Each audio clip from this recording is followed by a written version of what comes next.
Hi, I'm Joel Arnold with Foundation Baptist College in Edmonton, Alberta.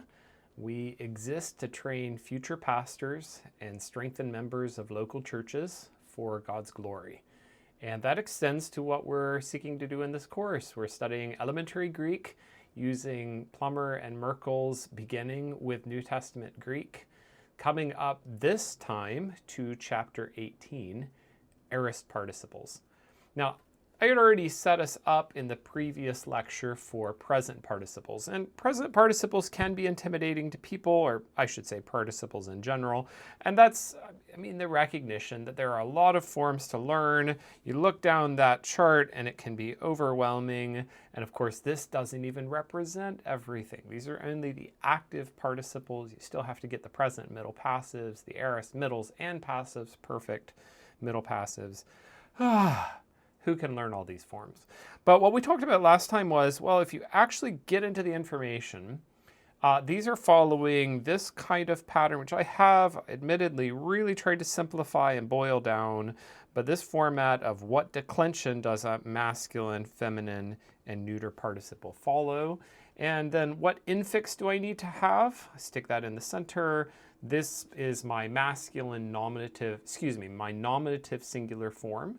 And so actually, if you work through that bit of information, this is what you need to know in order to handle the present active. This is what you need to know in order to handle the present middle passive. The forms actually don't have to be that overwhelming.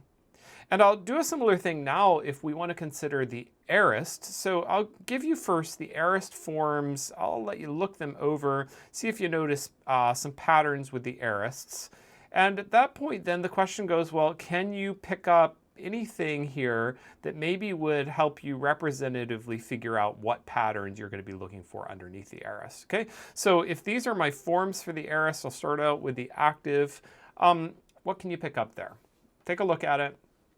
Try to analyze it. I do believe that when students take the time to analyze or try to understand the language on their own, it's easier to memorize. Can you pick up a pattern? Pause the video if you need to.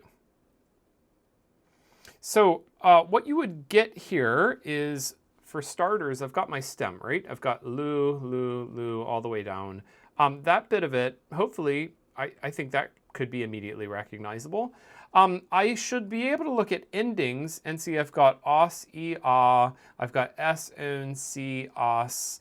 That's my third declension endings that I learned for the masculine and the feminine. Hey, that's workable enough. So what am I putting in here as my infix? And the infix I'm getting is, well, it's this sant. Interesting thing here is that when we just previous lesson studied the masculine forms in the present, I had there aunt. And so what I've done here is I've turned sant, nu tau. I've just, instead of the omicron, I've just put in the sigma alpha. And if you recall the sigma alpha, actually that itself is a familiar form. The sigma alpha was our marker for the aorist. So I gave you at some point a series of grammatical markers, if you want to call them morphemes. But here are markers that would designate different grammatical expressions or different tenses and other forms. And what we recognized here was the sigma alpha as the marker of the aorist. Well, fabulous news for everyone who's paying attention. The sigma alpha is also the marker of the aorist when it comes to these participle forms. And so I'm actually maintaining some consistency. I recognize I've got to recombine it in a slightly different way, but santas, santi, santa, and so forth. Of course, strong emphasis we've made to the point of being really obnoxious. The article is the same, it never changes between first, second, third declension. Just the article is consistent. The article is your friend. The article never lies. Pay attention to your articles. It'll help you out. But you know what? Actually, it turns out that what I need to know for the aorist is just to remember the sigma alpha plus something kind of like what I've already learned in the present. Stick on my third endings. I need to know this form. You'll need to memorize that form. But maybe a slight overstatement. I mean, you almost are able to get this entire chart for the price of more or less one form, the nominative singular, masculine nominative singular, and a little awareness of what's going on. This down here, the dative plural, is worth, as always, watching. And it's doing something that's not entirely surprising. The tau is absorbed into the sigma. So this theoretically would have been sant C. But I mean, this won't work. It's impossible to say. And so the tau is absorbed into the sigma. The nu, if you want to view it this way, is if it's transformed to an epsilon, and that's fine, or you can just say it's taken off or it's absorbed. And that's how I'm getting, when it gets through with it, sasi. Okay, so nothing actually terribly different than things I've already seen in the past. Okay, well, let's keep on going. Let's go across first to the neuter form. Under the neuter form, I will get, hooray, something very similar to what I just did earlier. These forms are identical to the masculine that I just saw. There is no difference. The top forms, the nominatives and the accusatives match, and the nominatives and the accusatives match here. This ending right here looks like, well, actually, it is just, if you derive from the accusative, it's just matching. So there's no particular surprise there. That's matching what I've seen the accusative do elsewhere. All right, so it turns out that here, under the neuter, once again, I really am needing to memorize that form. And if you remember how we did this before with the presents, I'll just zoom out here and I'll write large so that you can see these in context. But if you were comparing the presents and the neuters up here, I had luon. Let's try that again. Well, that's the best we can do. I had luon and luon. Okay, those were my two forms for the presents. Down here, I have something rather different, lusas. Okay, so I would not have predicted that off of here. But over here, I'm not too surprised to end up with lusan. It's just the sigma alpha plus this same ending. So if you can base it off of the present, I mean, anyway, the neuter is not that much of a surprise. So what we're left with at this point then is just to look at the feminine. If I look at the feminine, okay, no surprise. My articles are the same. Articles, my friend. Will he stop saying that already? And in the middle, well, you look at it. Do you see any patterns? What can you observe? What do you think this formula is? I've got stem plus, here are my standard second declension or first declension endings. A, ace, a, on, I, un, ice, os. It is varying, starting with an alpha, then going to an eta, eta, alpha, alpha, eta, eta, alpha, because I have a sibilant here, so a sigma sound. Okay, but what's going in between is sus. And that's rather different from the present. What I had in the present infix for the feminine was us. You can sort of see where I've got the sigma here plus the sign of the aorist, sigma alpha. I mean, it sort of actually works out. Sus, sigma alpha plus sigma. Okay, and if I'm putting these pieces back together now, I can summarize my entire set of charts there, everything I've just done, with the aorist in this simple aorist active summary. This aorist active summary would go third declension for the masculine and the neuter. I would have sant, sant for those two sides. Okay, if you just want to think of it like the equivalent on the present was aunt, aunt, and now I'm just putting a sigma alpha instead. In the middle, I had before us. We'll make that medial sigma, us. And so I'm just replacing essentially each one of these, the omicron, omicron, upsilon, omicron, with sigma alphas, and I'm deriving this chart. Okay, you'll have to memorize this chart or this line down here, but as I said, this one right here is actually, it's not inconsistent at all. It just follows the pattern of these. So if you know the top two, I mean, that one's derived. You could theoretically just not memorize that one. And this is fairly similar to the luon that we saw with the present. Okay, so is it a lot of forms? Absolutely. but it turns out that the forms are not that much memory work. You can reduce it down just to this. What about the other forms? So with the middles and the passives. Okay, one thing that I need to bring up here that is relevant. If you recall the way that we did our tenses before when we were in the indicative, you'll remember that the present indicative had an active and then a middle passive. Okay, active and middle passive were separate forms. From there was, the middle passive were a single form, sorry. There was no separate passive. Present had active, middle passive. Imperfect also had active, middle passive. It was only when I got to the aorist and the future that I had separate middle and passive forms, completely separate forms. Okay, so that's maybe a good review as you think back to the indicative. Indicative does separate out middle and passive forms when we're in the aorist or in the future.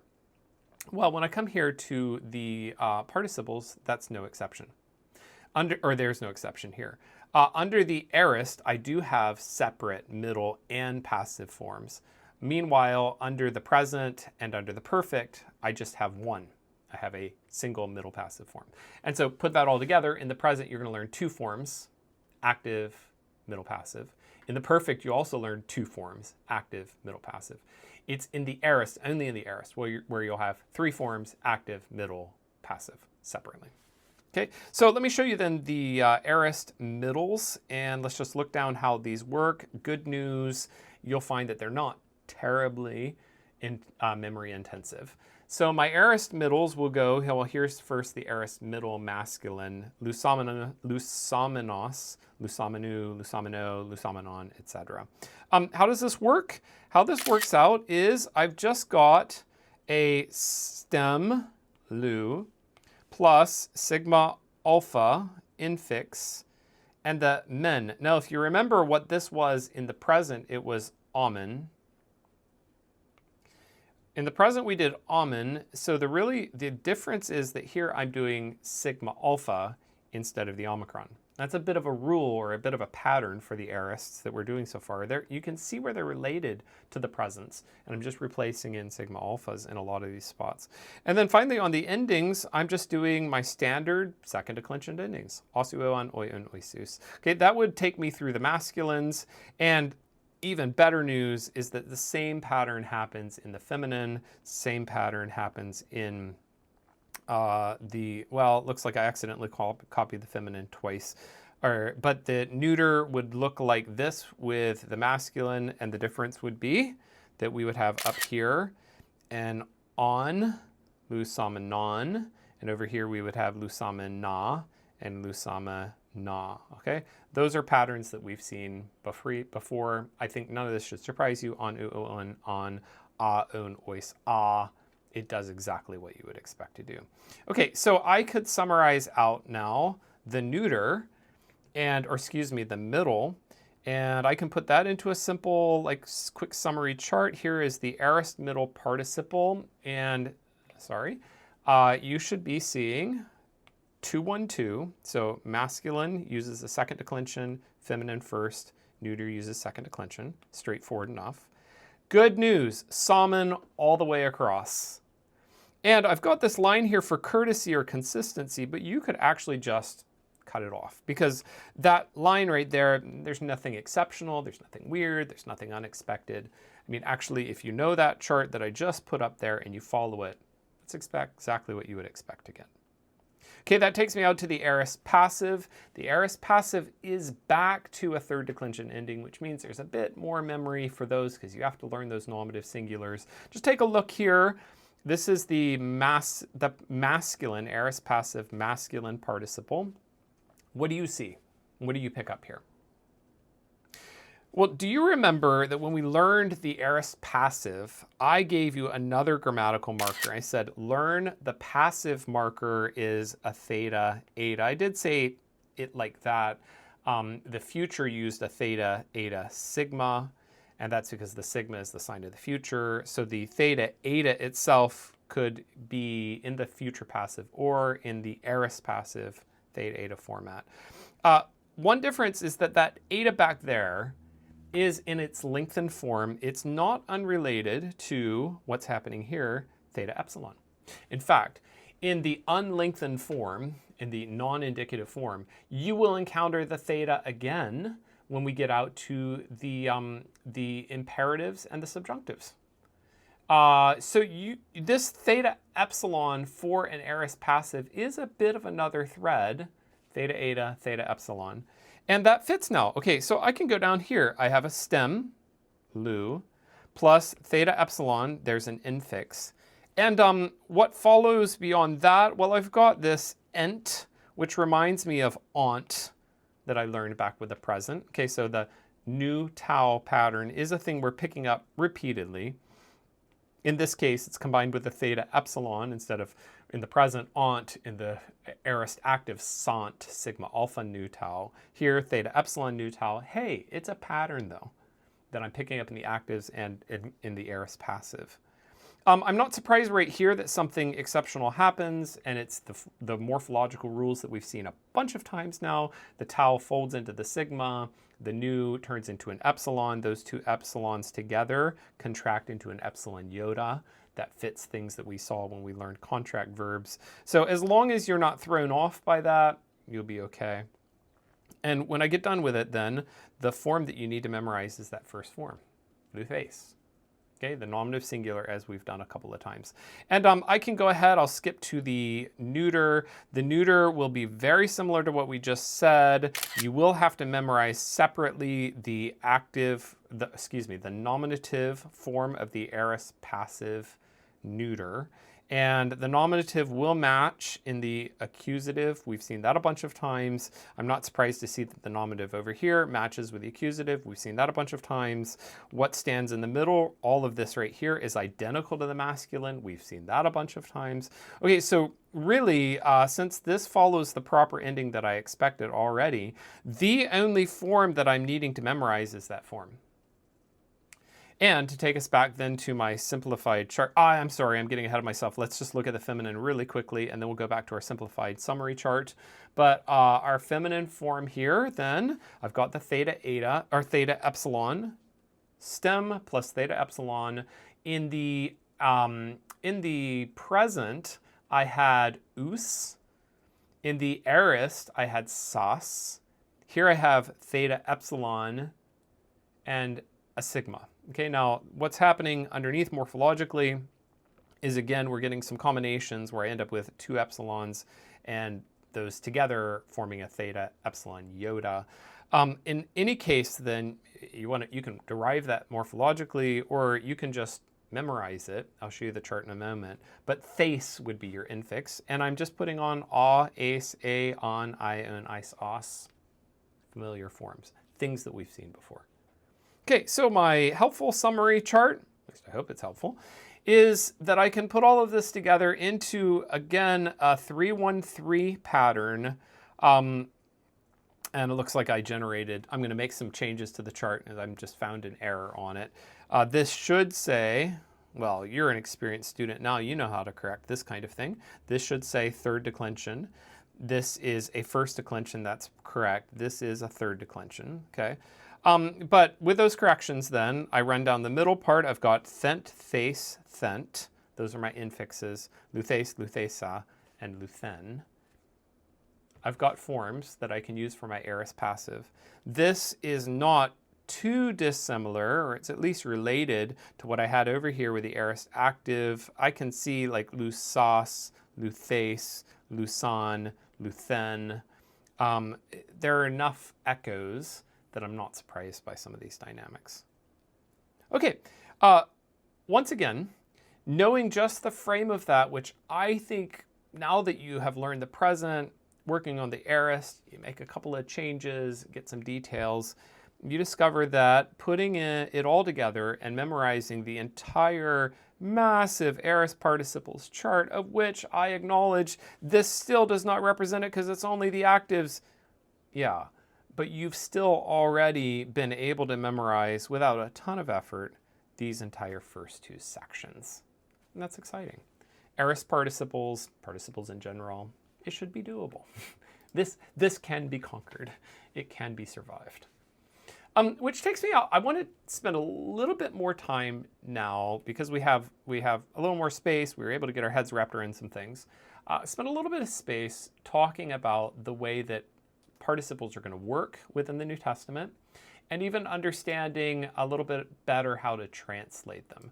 I'll start off by trying to give you an idea of how often we see participles across the New Testament. So I've run a search here. I've searched for every participle in the entire New Testament. I get a behemoth number.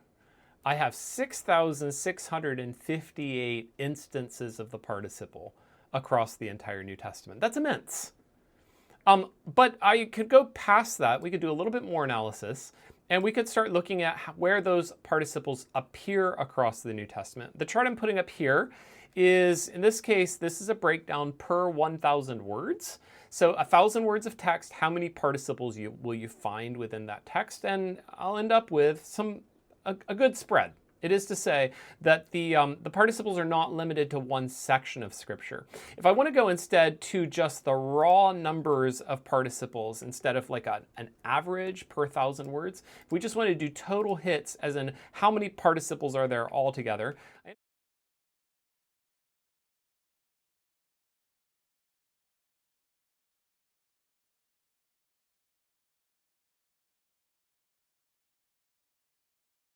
there's one other kind of analysis that I think is a little bit interesting to do. One other helpful line of analysis to see how participles work is for us to figure out, of the participles across the entire New Testament, what tenses do they appear in? And here's a pie chart breaking that down.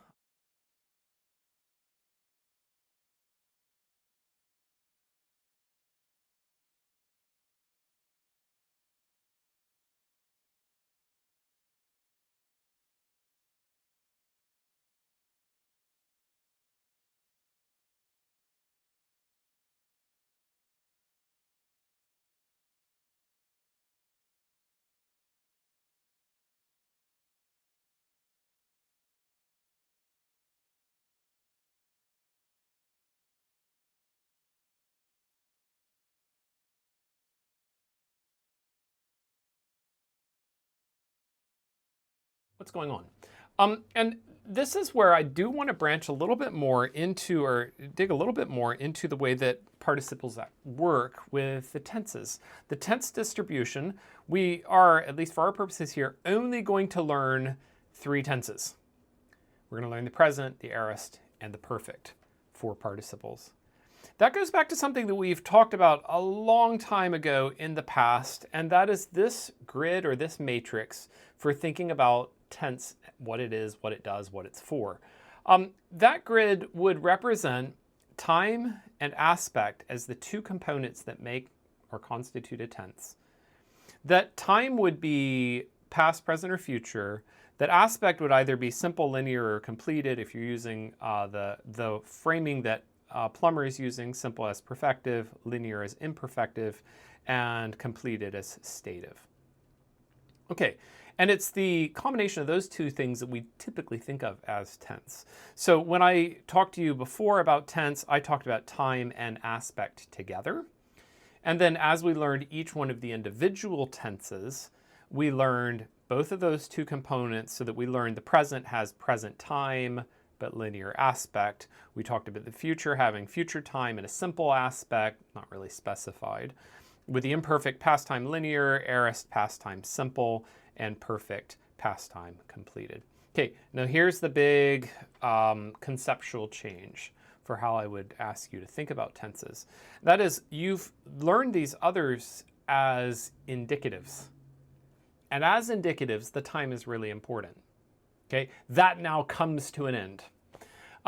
The subsequent forms of verbs that we'll learn, participles, infinitives, subjunctives, imperatives, those are the 4 remaining non-indicative forms of verbs. These subsequent types don't have a time component. Okay, so when we're talking about a present versus an aorist versus a perfect, and those are the 3 that we're going to occupy ourselves now with. As we learn the subjunctives, we'll be doing actually just present and aorist. As we do the imperatives and the infinitives, we just learn these 3. We don't mess around really with the imperfect or the future anymore. That's because what we need here is not to represent time, but to represent aspect. Aspect is what drives these non-indicative forms forward. Think back with me again to this grid, or think back to the matrix. And the matrix that we used over here, 3 different types of aspect.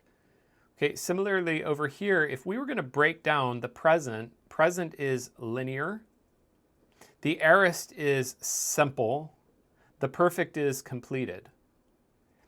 I'm only using these 3 because I really only need to represent these 3 aspects. And so I'll use the aorist when I need to represent a simple aspect, the present when I need to use a linear, or the perfect when I need to represent a completed aspect, or Plummer's vocabulary for it. I'll use aorist for perfective, I'll use present for imperfective, and I'll use perfect for stative. Okay, and that's going to extend for sure with participles. The core with participles is not for you to think of what's the time, did it happen in the past, did it happen in the present, does it happen in the future. That's not the concern. The concern is the aspect or the way that it's communicated. I'll take you back to some of the translations that we were working with, and I said your primary way to translate a participle is with an ing, kind of a linear sense to it. Well, that doesn't exactly hold now with the aorist. When we start working with aorist participles, we'll find ourselves doing something a little bit different. And I'll just give you an example. Let's look down. Let's go ahead and see how the ESV translates a lot of the participles that we have represented in the text. So Mary, his mother, had been betrothed. Okay, that's representing an aorist participle. I'll skip down a couple of verses here. All of this happened or took place in order to fulfill the word that was spoken by the Lord. Okay, and the word that was spoken, the word that the Lord had spoken, ESV represents. Matthew 1:24, Joseph awoke from sleep. You could say having awoke, but woke. Joseph woke from sleep. Or instead of awaking from sleep, when Joseph woke from sleep. And Greek students do sometimes struggle once we get into the aorist participles because it's not as simple as a way of just putting a certain ending on a certain verb form and deriving that out to get what I want to have. You're going to have to work at it over time. You get a feel for it. You'll start seeing it in context. You'll see things happen. But your key here, basically, is you're wanting to represent with the present a ongoing, as in was running, linear, with the aorist a simple, as in ran, and with a perfect, a completed, had run or has run type of structure. And it's all hinging on aspect. Going back, as I said, to the chart that I gave you a moment ago, paying attention to the 3 tenses in which all of the participles occur. They only occur in these 3, present, aorist, and perfect. Okay, let's try configuring one other thing. Instead of this, let's go to case. And here I've broken down all of the participles in the New Testament by the case in which they occur. Okay, now what I think should strike you right away here, I've got a few datives, more genitives, okay, slightly more accusatives. The nominatives dominate. What's going on there? And this is now going to point me to another larger discussion, thinking about how participles are used within sentences, how this actually works itself out, how they integrate themselves into sentences. To do that, let me review with you something that we discussed when we were working on adjectives. And this is a place where you definitely need to have some of this data solidly and clearly back in your mind. You need to know how to handle these adjective structures. It's got to be solid. We talked about underneath adjectives, 3 different structures that an adjective could have in relationship to its noun. Okay, the first and the honestly clearest one, simplest one to start with is the substantive. The substantive works this way because there is no noun that it matches with. So the adjective essentially stands alone. There's no matching noun, no noun that matches in gender, number, and case. And so therefore, and as a general characteristic, I will often see an article. And so therefore, we end up having to supply the noun. There's not a noun that naturally connects. I supply the noun. And so I'll say something like, the holy men. The men is supplied. I don't have a noun there. I just have to supply it because the adjective implies it. Feminine, the holy woman, and in this case, neuter, the holy thing. Okay. Substantives, when I don't have anything a noun that it naturally attaches to. The attributives were different. The attributives kind of represent our standard, I saw a red fire truck. I ate, here it is, direct object, delicious cheese. Okay. Delicious, adjective, cheese, they go together. And the way these work in Greek is that I will have the adjective, like hagios, and the noun. They match in gender, number, and case. There will be an article in front of the adjective, or sometimes there'll be an article in front of neither. In other words, they're both anarthrous. Okay, but I always have a case where the adjective must be definite or at least matching. It's either a definite adjective, as in ha hagios. I've got ha hagios here, a definite adjective, ha hagios here, or I've got a case here where neither has it. Okay, and that would be attributive. Versus a predicate construction where I would have an anarthrous or indefinite adjective. And this also can go either way. So if it's neither, if nothing has an article, it could be either attributive or predicate technically. But in this case, the noun does have an article. The adjective lacks it. Okay, so I did give this to you as a flow chart, and for some people this is helpful, and maybe for others it's not. But the flow chart runs, that you have starting out asking, does the adjective have a matching noun? If it doesn't, you're going substantive. If it does, you're asking, is there an article directly in front of the adjective? If there is, you're going here, the attributive, and so it's kind of like the red fire truck. I mean, just noun modified by an adjective, fairly straightforward. If it does not, I do ask a further question, and that is, does the noun also have an article? Okay, and this gets me into those cases where neither one has it. They're both anarthrous, where I just have to decide.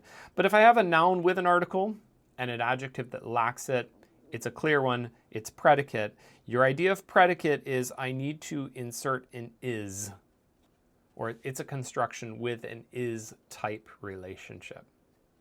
Okay, that's review. And it's review because all of the relationships I just described also accrue with participles. Participles can appear in a substantive form, an attributive, or a predicate form.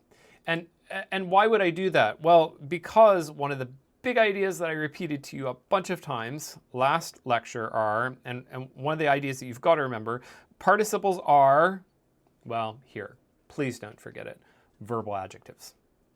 A participle is a verbal adjective. Knowing that, it's not a surprise then that it acts like an adjective. Adjectives can be substantive, attributive, or predicate. And if it's a verbal adjective, so also a participle. I did show you last time also a handful of the present participles in 1 John. And one of the things that's really interesting about John's use of the participle in our epistle, the one we're working at here, one of the patterns here is that he is very strong towards the substantive. So if I'm looking for examples of these, and that's what I'm going to do now, I'm going to show you the substantive, the attributive, and the predicate in real expression across the New Testament. If I'm looking for examples of the substantive, well, it just so happens I can go to 1 John and I can do quite well. And what we saw here was the one saying, or the man saying, the one loving, the man loving. Down here, I wrote these things to you concerning object of the prepositions, object of this preposition peri, the ones deceiving, concerning the ones deceiving. Okay, where am I getting the ones? Or as ESV represents, those who are. That's another way to do it. Where am I getting the ones? Because it's substantive. And just to give you a handful of other examples, I'll pull up another set of substantives. Let's just take a look at how these look as we're working down through the New Testament here. Here, this is the angel speaking to Mary, and he says, blessed is the one, this is an aorist, right? Because I see the sigma alpha in here. This is an aorist participle. It's feminine, and one of the ways I know it's feminine is because the article's my friend, the article never lies.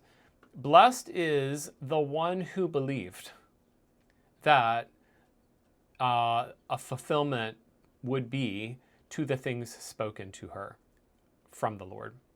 Actually, is an interesting case. I've got two different substantives here. So the one who believed, that's actually the subject of the sentence. One of the ways I know it's the subject of the sentence, I have the article. It's nominative. So the one who believed is blessed. Okay, that's the way that's set up. The one who's believed is blessed. This is actually in predicate position to this participle. And so this is a substantive participle because a substantive participle, effectively, that makes it work like a noun. The one who believed is blessed. And she believed that there would be a fulfillment will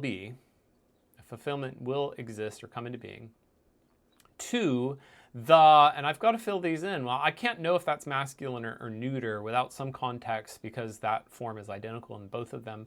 But it's plural. I work at it. The thing spoken, laleo, you can figure out even without having studied this perfect tense yet, you can see that that's a perfect participle. I see the reduplication here. I see that men here, which I've grown used to seeing in the passive form, the middle passive forms.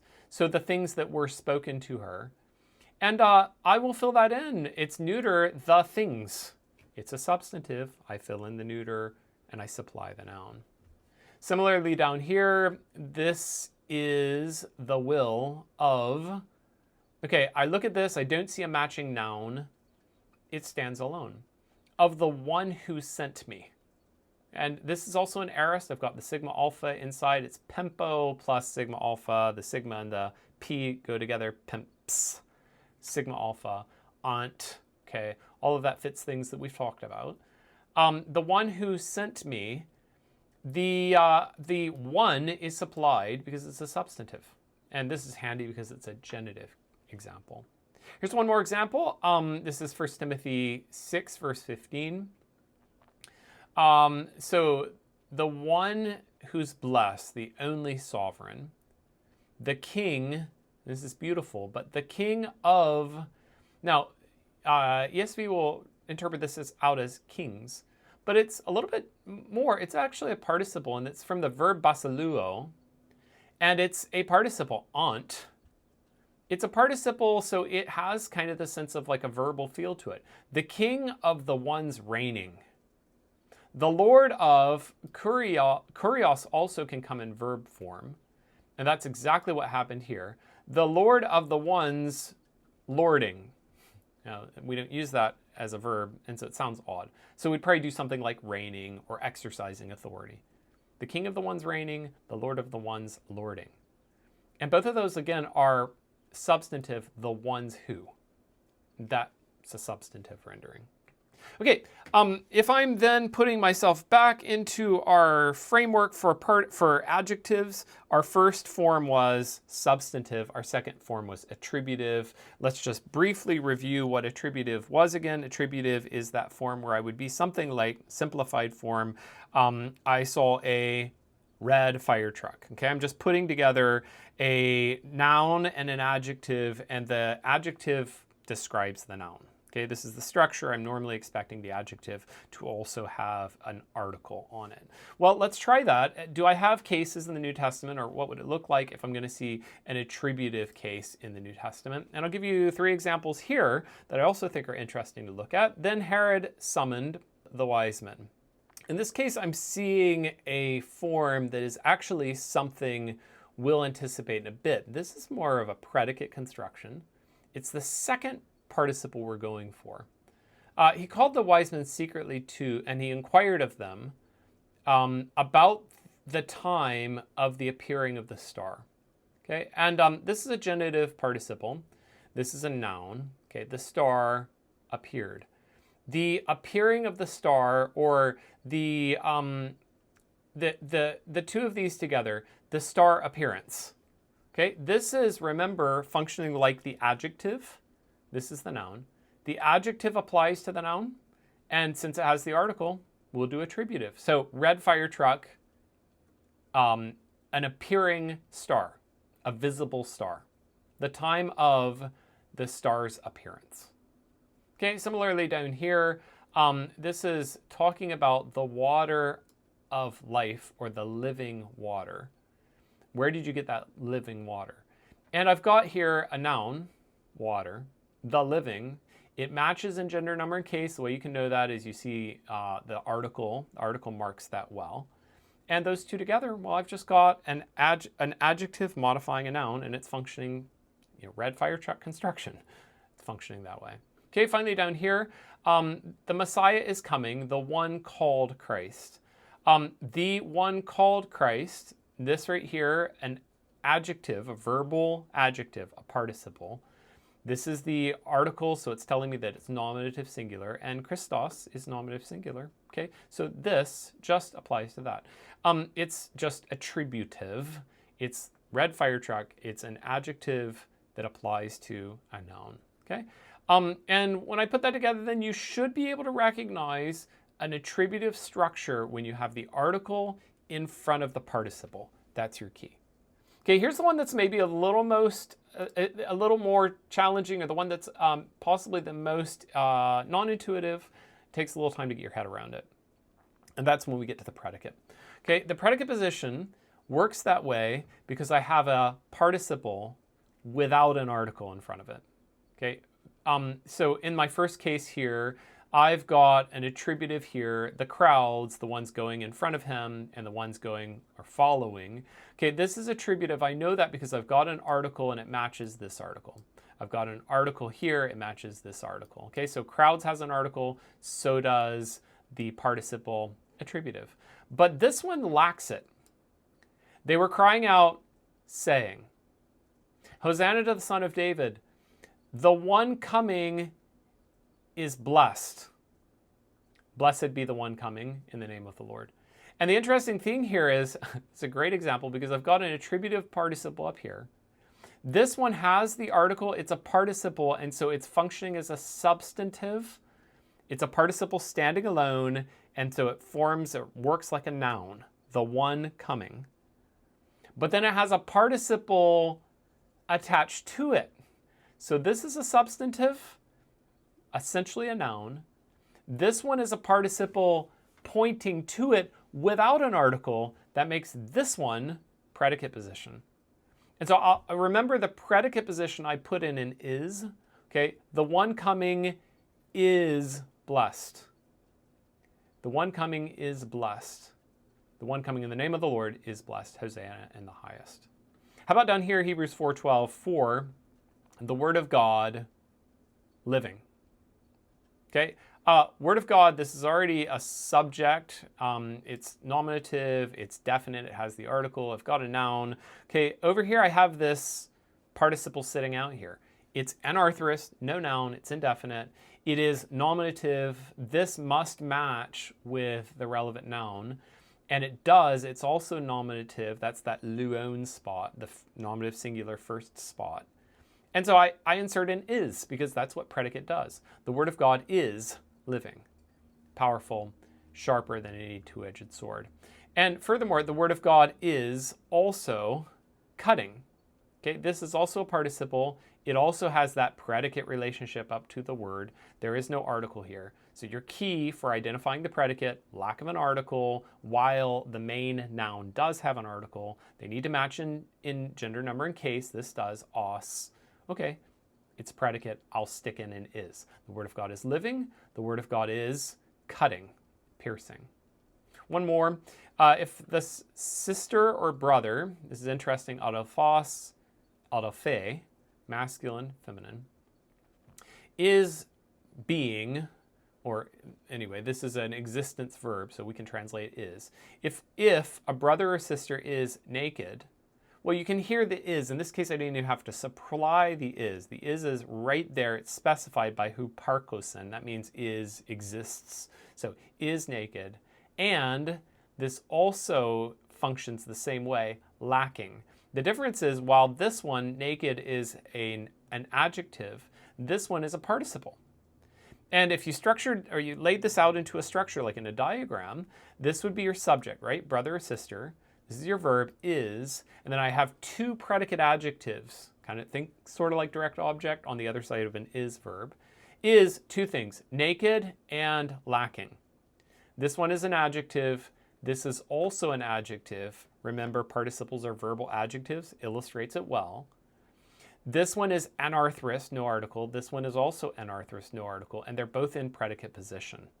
Okay, and so one of the characteristics with a predicate position is that I may very well need to supply the is, because it might be lacking. In other cases, the is will be specified. It's actually there.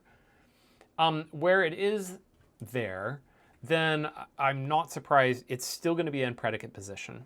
Okay, so either it will imply it through the predicate position, or the predicate position just fits the fact that the verb is there. Predicate position, you expect it with that type of construction. If we were looking through aorists in 1 John, we get a decent number of them. So everyone who believes or who is believing that Jesus is the Christ has been born from God. And everyone loving the one begotten, pause if you want the video. What is this form? Well, it's 1 John, so you kind of know what to expect. It's a substantive, and this is an aorist participle. The one who, everyone loving the one who beget is loving also the one who has been begotten from him. This is an active, not a passive. 1 John 5:4, because everyone who has been born or begotten from God is conquering the world.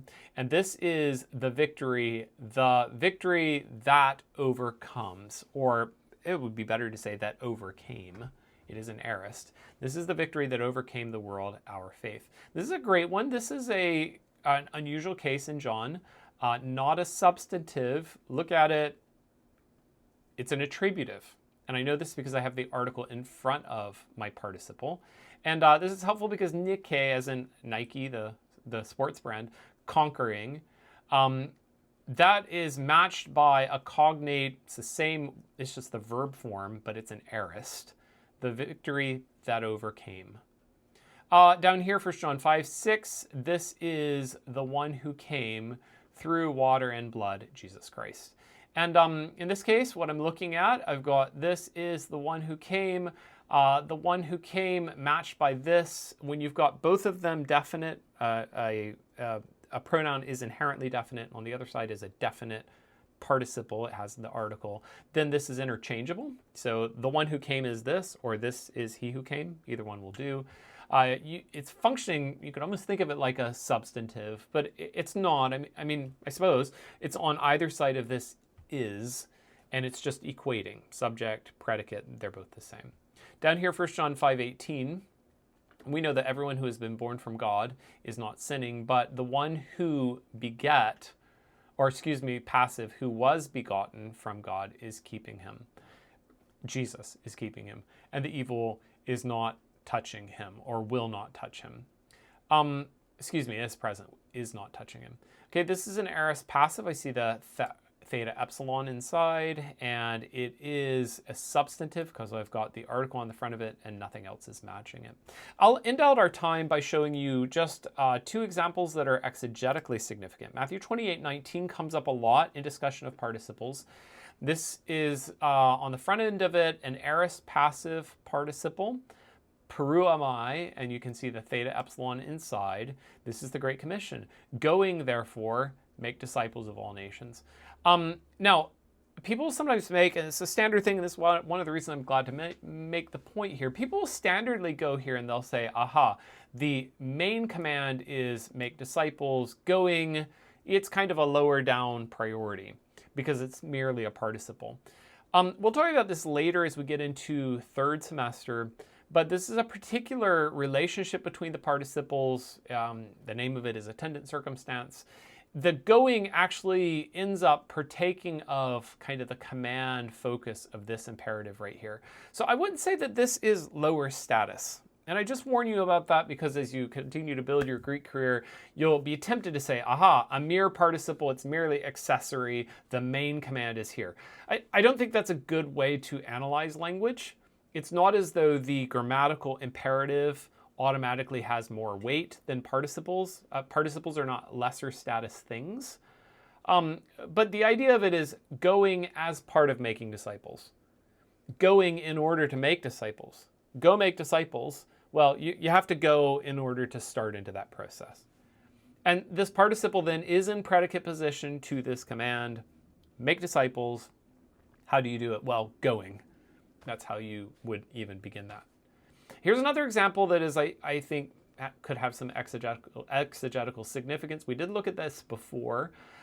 Looking to Jesus, this is a present participle, the architect or the originator and the completer of our faith. Looking to Jesus, the architect and completer of our faith. Hebrews puts syntax in orders that are surprising.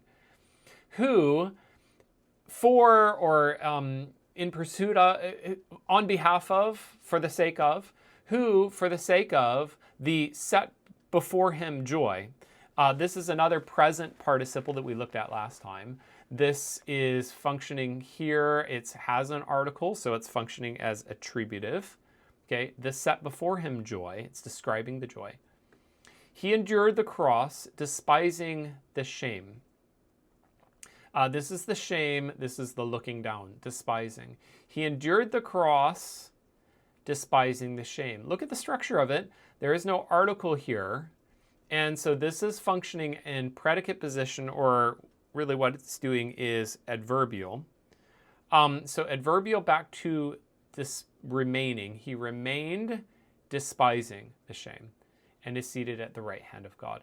I think the interesting thing here is this is an aorist, and so it's having despised. He remained having despised. I think the idea of it is kind of a little precedent, as in he despised the shame. He looked at the shame and counted it a small thing. And on that basis, he endured. If I was bringing that around kind of pastorally or homiletically, something like what Paul says, I count all things but loss for the sake of knowing Christ. I'm willing to suffer the loss of all things for the sake of knowing Christ. That begins with Christ himself. He despised the shame. He viewed it as a small thing. And a small enough thing that he was willing to endure. A small thing because of the joy that was set before him. A small thing because of the salvation that he brought to you and I. And I think it again illustrates this larger idea. Participles are going to be a helpful part of our interpretation. Learning participles, learning how to manage them, will be critical for our ability to read the New Testament. It's all over the place. You can't escape the participles. But once you get into them and once you work through some of the mechanics, learn how to use them well, you'll find it very enriching for your handling of the New Testament, for your preaching of the Word, for your personal study, and your flourishing as you continue to dig deeper into the New Testament by using this tool that God is giving you.